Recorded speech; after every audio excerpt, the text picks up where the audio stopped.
Chapter 8 How Seasons Occur Part 2 Can you tell? Discuss the activity you have been carrying out since June. See Chapter 1. Make use of the observation tables for the months of June, September, and December, in which month the duration of the day was around 12 hours. What could be the reason behind it? Bring out the differences between the duration of daytime in the months of June, September, and December. What could be the reason for the change in the shadow of the sick? What did you observe about the position of the sun at the horizon at the time of sunrise and sunset? Which of the following factors could be related with the change in the position of the shadow of the stick and the difference in the duration of daytime?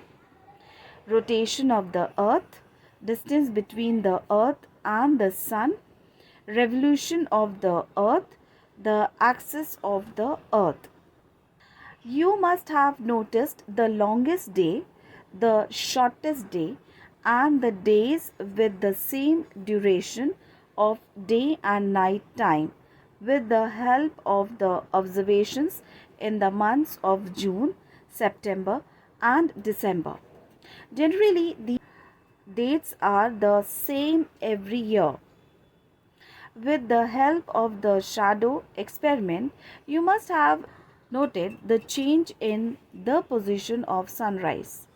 Let us study the changes in the position of sunrise and the difference in duration of day and the night time. Geographical explanation. Apparent movement of the sun. You must have realized through your observations that the position of the sun at sunrise appears to change on the horizon every day.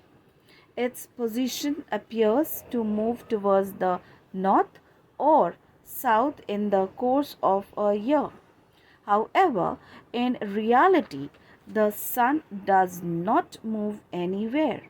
That is why this movement of the sun towards the north or south in a year is called the apparent movement of the sun. The position of the rising sun keeps on moving towards the south in the period from 21st June to 22nd December. This period is called Dakshinayan. From 22nd December to 21st June, the sun keeps on moving towards the north. This period is called Trayan.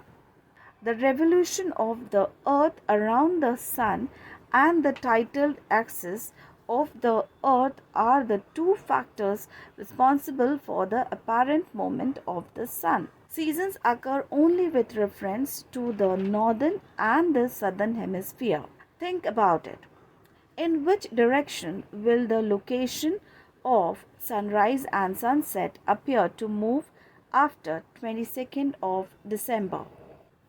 Always remember, this year you will study the apparent motion of the sun in your science textbook as well.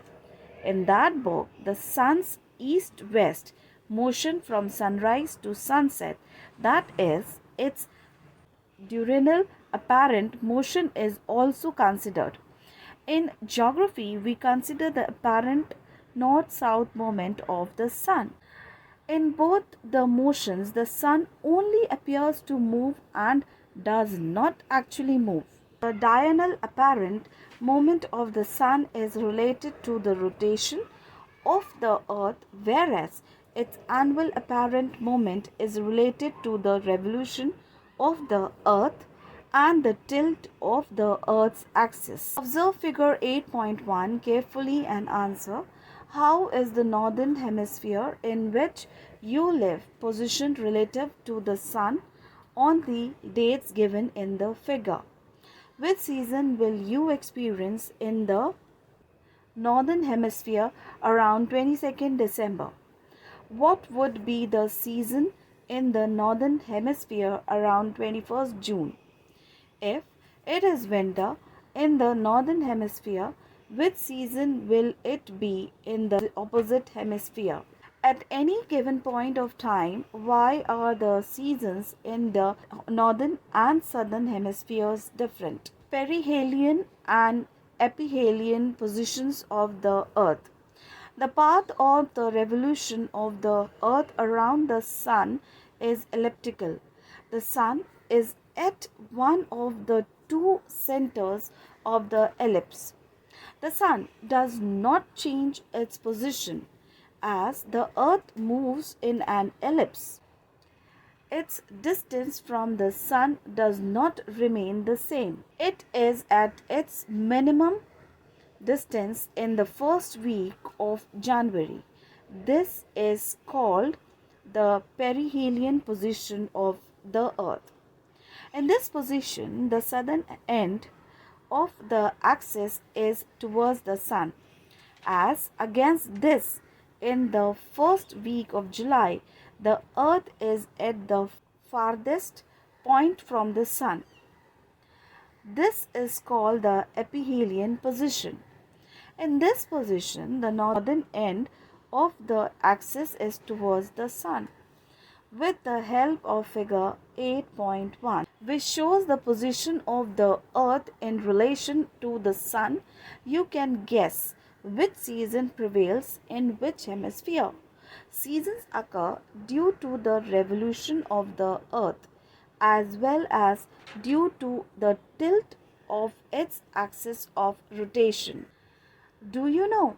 Due to the gravitational forces of the sun and the earth, the speed of the earth gets reduced during the ephelion position and increases during the perihelion position.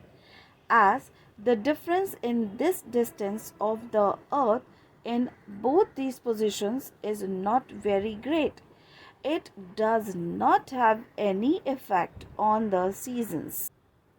Geographical explanation.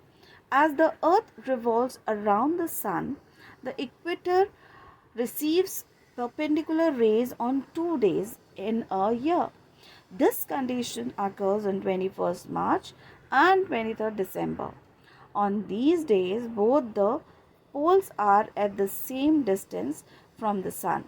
This is called equinox. See figure 8.3.